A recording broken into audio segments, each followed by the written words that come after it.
Assalamualaikum warahmatullahi wabarakatuh. Waalaikumsalam warahmatullahi wabarakatuh. Kami dari kelompok 10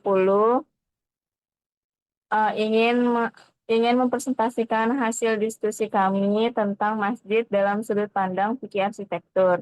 Sebelumnya, izinkan kami memperkenalkan diri. Pertama, nama saya Siti Arifah Syahuna dengan NIM akhiran 032. Nama saya Nanda Zadina dengan NIM akhiran 40. Nama saya Mahdiatun Nafisa, akhiran NIM 41.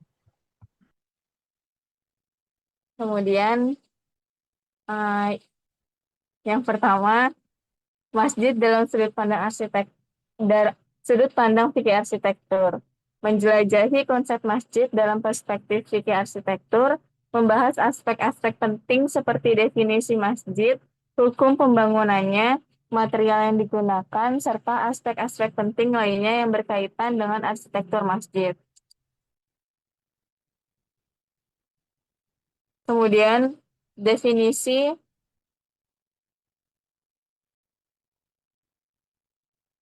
Kemudian definisi dan ragam nama masjid berdasarkan kapasitas bentuk arsitektural.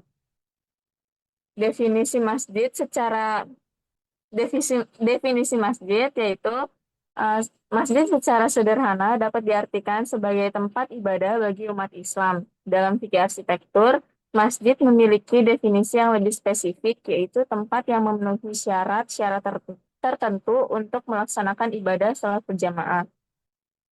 Ragam nama. Beberapa nama masjid dapat dibedakan berdasarkan bentuk dan kapasitasnya seperti Masjid Jami, Masjid Agung, Masjid Raya, Masjid Kuba, Masjid Kubah, dan Masjid Kuba. Perbedaan nama ini mencerminkan keunikan arsitektur dan fungsi masjid. Kemudian, ragam hukum fikih pembangunan. Yang pertama itu wajib. Pembangunan masjid di wilayah yang tidak memiliki masjid dianggap wajib bagi masyarakat setempat. Ini merupakan kewajiban. Oh, ini merupakan kewajiban bersama untuk menyediakan tempat ibadah bagi seluruh umat. Yang kedua itu sunnah. Membangun masjid di samping masjid yang sudah ada merupakan tindakan yang dianjurkan. Hal ini menunjukkan semangat untuk meningkatkan aksesibilitas dan mempermudah masyarakat dalam melaksanakan ibadah. Yang ketiga itu makro. Membangun masjid di dekat tempat maksiat seperti tempat penjualan minuman keras adalah tindakan yang dimakruhkan. Lokasi masjid sebaiknya jauh dari tempat-tempat yang mengganggu kekhusyukan ibadah. Dan yang terakhir haram. Membangun masjid dengan tujuan untuk menciderai umat Islam lain atau untuk tujuan pribadi adalah tindakan yang diharamkan. Pembangunan masjid harus didasari niat yang tulus dan untuk kepentingan umat. Kemudian selanjutnya akan dijelaskan oleh Nanda.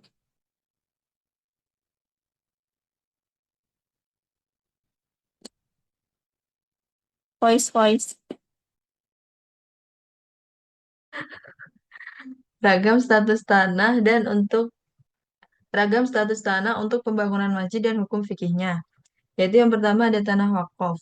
Tanah wakaf merupakan tanah yang didedikasikan secara khusus untuk kepentingan agama, seperti pembangunan masjid. Wakaf tanah untuk masjid hukumnya sangat dianjurkan dan menjadi sumber pendanaan utama. Kemudian ada tanah hibah. Tanah hibah adalah tanah yang diberikan secara sukarela oleh seseorang kepada pihak lain, termasuk untuk pembangunan masjid. Hibah tanah untuk masjid hukumnya disunahkan dan menjadi sumber pendanaan yang sah. Yang ketiga yaitu tanah milik sendiri. Membangun masjid di atas tanah milik sendiri hukumnya diperbolehkan dan menjadi bentuk amal jariah yang bernilai tinggi. Pemilik tanah bebas menentukan penggunaan tanahnya. Selanjutnya yaitu hukum fikih, material, dan bentuk tempat salat di masjid. Material. Material yang digunakan dalam pembangunan masjid harus halal dan suci. Batu bata, kayu, dan beton adalah contoh material yang umum dan diperbolehkan.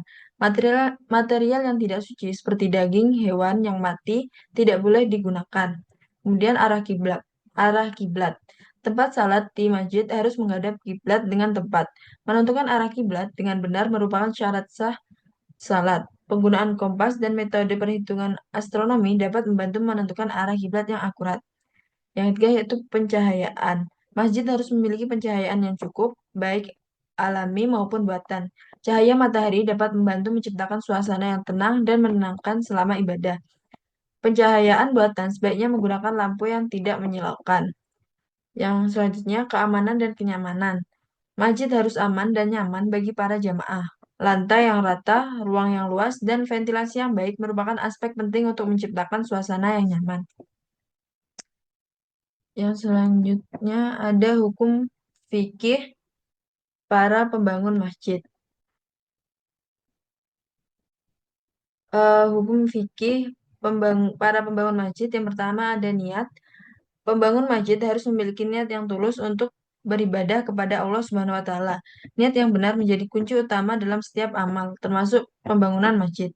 Yang kedua yaitu keikhlasan. Pembangunan masjid harus ikhlas dalam memberikan kontribusi, baik berupa tenaga, uang maupun materi lainnya. Keikhlasan adalah kunci utama untuk mendapatkan pahala dan ridha Allah Subhanahu wa taala. Yang ketiga yaitu keadilan. Pembangunan masjid harus adil dan dalam penggunaan dana dan sumber daya. Semua pihak harus mendapatkan perlakuan yang sama dan transparan. Hal ini penting untuk menjaga kepercayaan dan menjaga integritas proyek.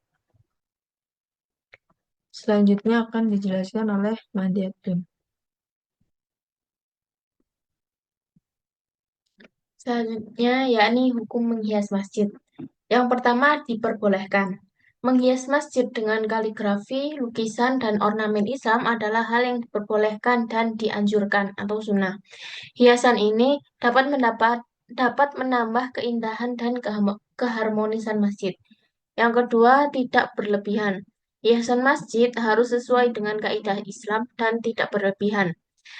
Hindari penggunaan gambar makhluk hidup yang dapat mengalihkan perhatian dari fokus ibadah. Yang ketiga, yakni tidak menyesatkan. Hindari penggunaan simbol atau ornamen yang berbau syirik atau menyimpang dari agama Islam.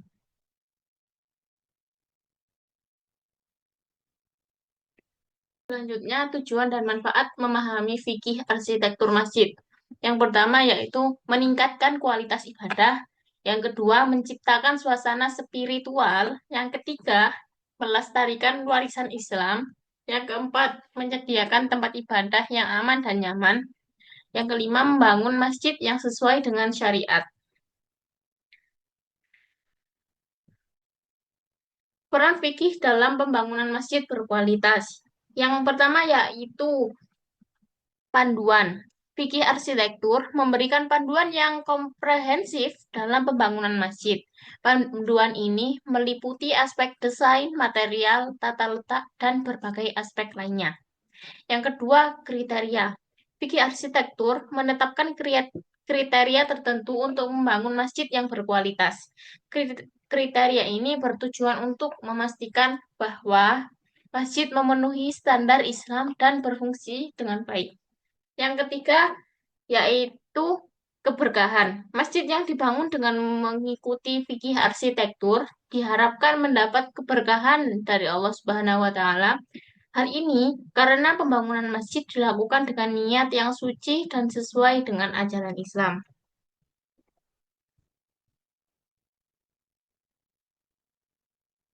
Yang terakhir, yakni kesimpulan dan rekomendasi praktis.